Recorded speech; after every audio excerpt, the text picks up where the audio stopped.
Hello everyone, my name is Amok and welcome to CodeRidgeUp. आज हम जानेंगे कि एक फ्रंट एंड डेवलपर और एक बैक एंड डेवलपर में क्या डिफरेंस होता है। एक डेवलपर बनने के लिए हमें कौन कौन सी लैंग्वेजेस आनी चाहिए, फ्रंट एंड और बैक एंड डेवलपर्स का क्या रोल होता है, कौन सा डेवलपर किस टाइप की प्रॉब्लम्स का सोल्यूशन निकालता है और हमारा डेटा कैसे प्रोसेस होता है, ये सब हम आज की वीडियो में पढ़ने वाले हैं। तो चलिए शुरू करते हैं।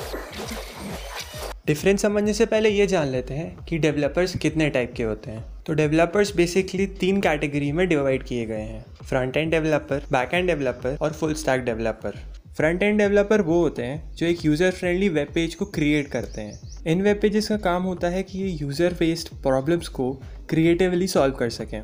ये बहुत ही क्रिएटिव और इमेजिनेटिव सोच वाले लोग होते हैं क्योंकि इनको डिफरेंट यूजर्स के लिए डिफरेंट काइंड की वेबसाइट क्रिएट करनी पड़ती है। एक फ्रंट एंड डेवलपर बनने के लिए हमें HTML, CSS, जावास्क्रिप्ट जैसी लैंग्वेजेस आनी चाहिए। एक back end developer web servers, applications और डेटाबेस को बिल्ड और उन्हें मेंटेन करता है। एक बैक एंड डेवलपर ये भी एश्योर करता है कि जितने भी फ्रंट एंड ऑपरेशंस हो रहे हैं वो स्मूथली रन करें। ये एनालिटिकल, फास्ट, लॉजिकल और डिटेल ओरिएंटेड लोग होते हैं। एक बैक एंड डेवलपर बनने के लिए हमें पाइथन, रूबी, C++ और जावा जैसी लैंग्वेजेस आनी चाहिए। एक full stack developer basically back and काम करता है बट फ्रंट एंड काम भी वो इजीली कर सकते हैं। फुल स्टैक डेवलपर को फ्रंट एंड की और बैक एंड की सारी लैंग्वेजेस आनी चाहिए। तो यहाँ पे हमने फ्रंट एंड डेवलपमेंट और बैक एंड डेवलपमेंट के बेसिक्स को कंप्लीट कर लिया है। अब हम पढ़ेंगे कि फ्रंट एंड डेवलपमेंट और बैक एंड डेवलपमेंट में क्या डिफरेंस होते हैं। सबसे पहला डिफरेंस ये है कि फ्रंट एंड में सारी चीज़ें यूज़र इनपुट और विजुअल्स को ध्यान में रख के की जाती है।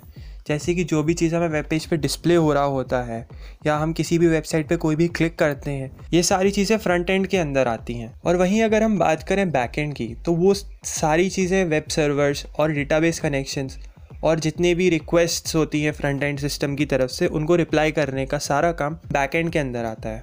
दूसरा डिफरेंस ये है कि जो फ्रंट एंड होता है वो किसी भी वेबसाइट या एप्लीकेशन का क्लाइंट साइड होता है, यानी वो हिस्सा जिससे यूज़र इंटरेक्ट करता है। और वहीं बैक एंड किसी भी वेबसाइट या एप्लीकेशन का सर्वर साइड होता है। तीसरा डिफरेंस ये है कि जो फ्रंट एंड होता है वो यूज़र से इनपुट कलेक्ट करता है, वहीं बैक एंड उस डेटा को या उस इनपुट को प्रोसेस करता है।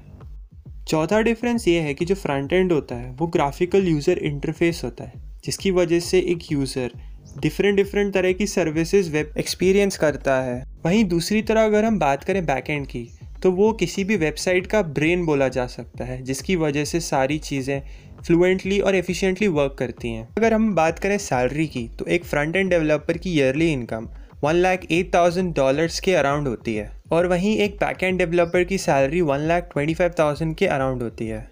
तो यहाँ पे हमने फ्रंट एंड डेवलपमेंट और बैक एंड डेवलपमेंट के बीच में डिफरेंस समझ लिया है। नेक्स्ट वीडियो में हम समझेंगे कि कैसे हमारी रिक्वेस्ट और इनपुट्स को प्रोसेस किया जाता है और इसका एक कंप्लीट प्रोसेस पूरा हम डिटेल में स्टडी करेंगे। So stay tuned and subscribe to the channel.